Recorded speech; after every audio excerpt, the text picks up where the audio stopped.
Study Section 10. Rival Empires in the Americas.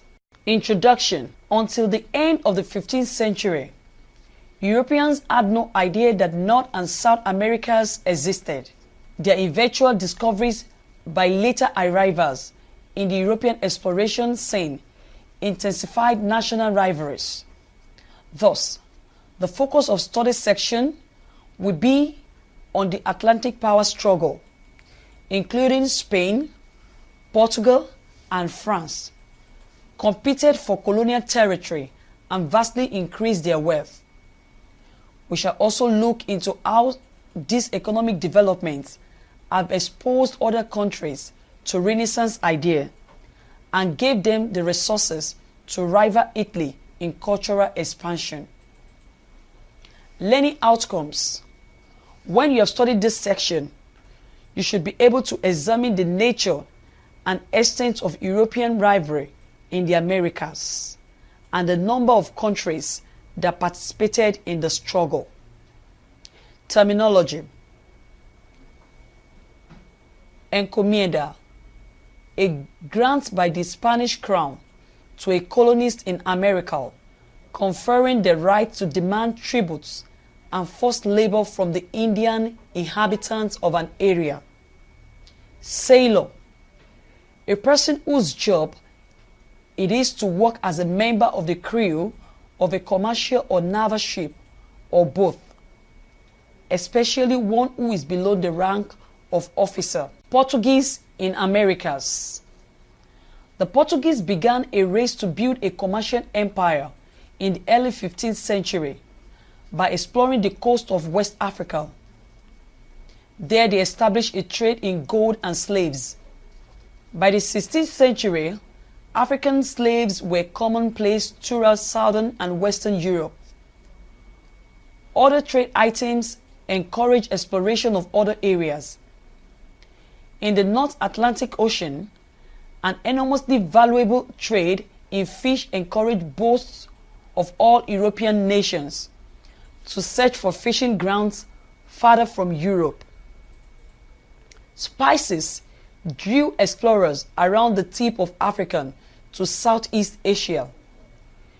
Europeans, lacking refrigeration, needed spice to preserve the meat they ate. By trading directly with the East, Europeans could avoid costly custom duties or taxes charged by the rulers of every country between Egypt and Europe for letting spice shipments pass through. A pivotal point in European expansion occurred at the end of the 15th century. In 1492, Italian navigator Christopher Columbus sailed west across the Atlantic in an effort to reach Asia by a new route. Basing his voyage on his calculation of the Earth's size, an estimate that turned out to be wrong, Columbus reached the Caribbean island of what would later be called North and South America. On that journey, as well as others that followed, Columbus claimed the area and established outposts for Spanish, which financed his voyages.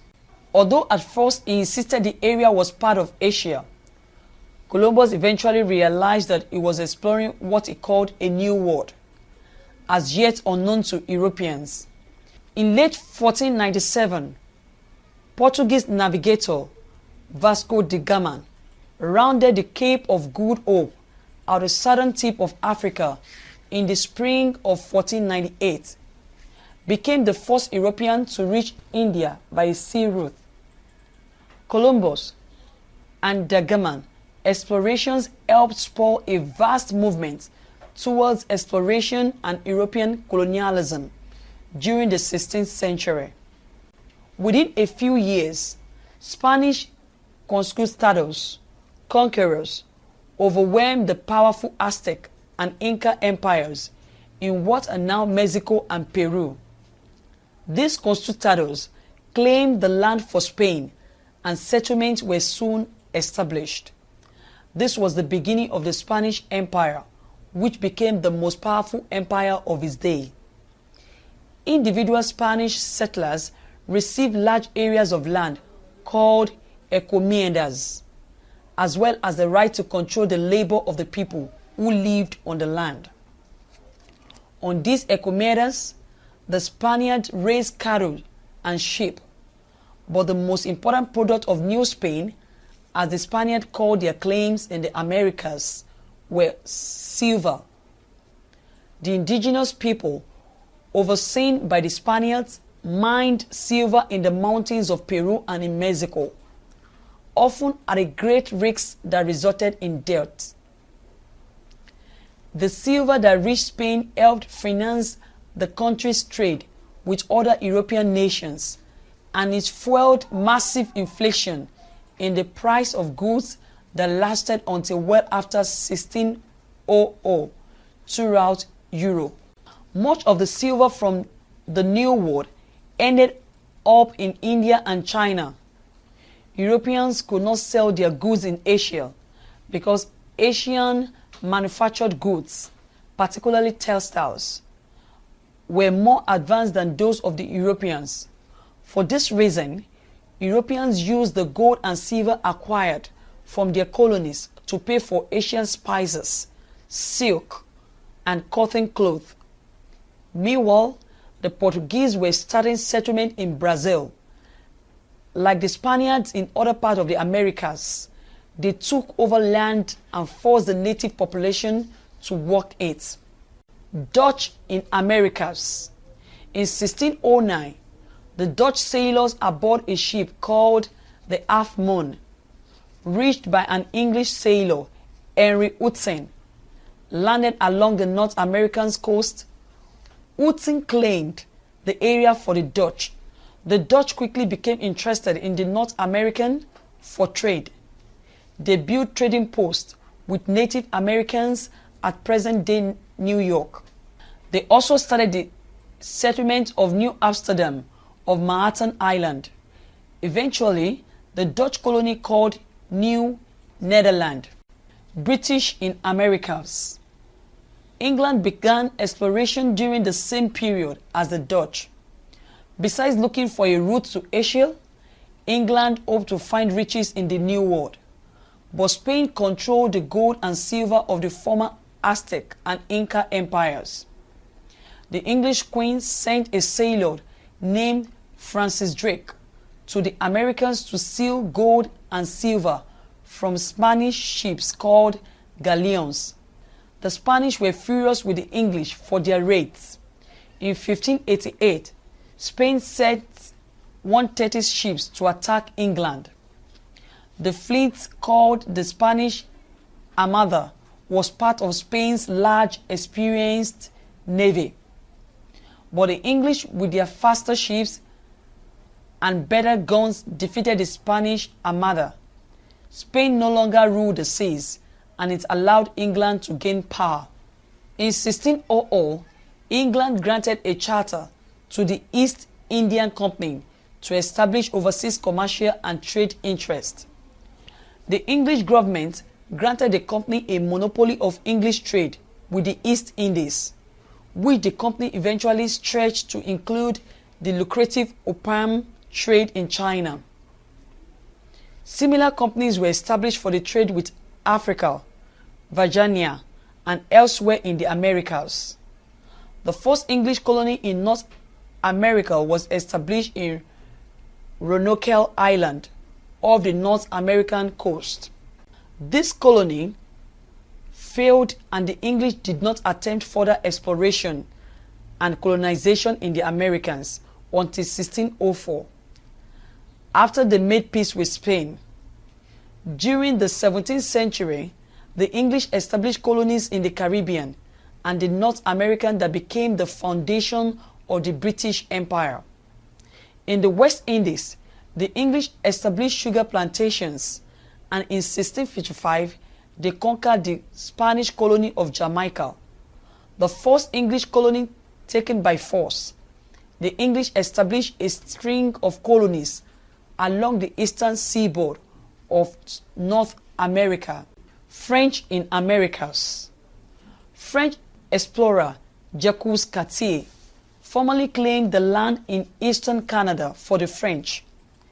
Cartier had reported to a group of French fur companies that there were great many fur-bearing animals in northern North America. These four companies paid for the major attempts the French made to settle America. They hired Samuel de Champlain to lead the effort. In 1608, Champlain established Quebec, the first settlement for the French. He also explored the Lawrence River. He also mapped Lake Ontario and Lake Huron, two of the 5 Great Lakes in what is now New York. Champlain found another lake, which he named it after himself, Lake Champlain. Champlain became known as the father of New France. Champlain and French settlers tried to accept Native American ways. Because of this attitude, some Native Americans became strong allies of the French.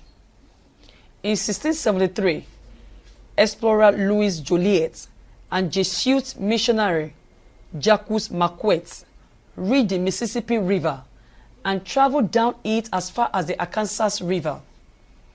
In 1682, Reine Robert Cavalier, Sieur de La Salle, explored the Great Lakes, founded Louisiana, and reached the mouth of the Mississippi River to the Gulf of Mexico. La Salle claimed the land of the Mississippi Valley for France. He named the area Louisiana in honor of King Louis. 8. The French government set up a network of military forts. The fort combined with close ties between French settlers and many Native American groups. Put France in a strong position. It could easily defend its empire against Spain and other European countries. The English faced competition in Upper North America as the French colonized part of what is now called Canada. In 1608, French explorer Samuel de Champlain founded the colony of Quebec as a fur trading center, strengthening French control of the St. Lawrence River. The French were also interested in converting the native people to Christianity, and they used the fur trade to fund their missionary activities. As the French gained more control in North America, they developed a rivalry with England that would come to a head during the 18th century. Study section summary. In this study section, you have learnt that 1. The most strenuous effort made by Spain and Portugal to keep their monopoly of empire intact came under several attacks in the 16th century by France, England, and Holland, who answered this refusal to let them trade freely by damaging attacks on the trade and wealth of the Spanish and Portuguese empires. 2.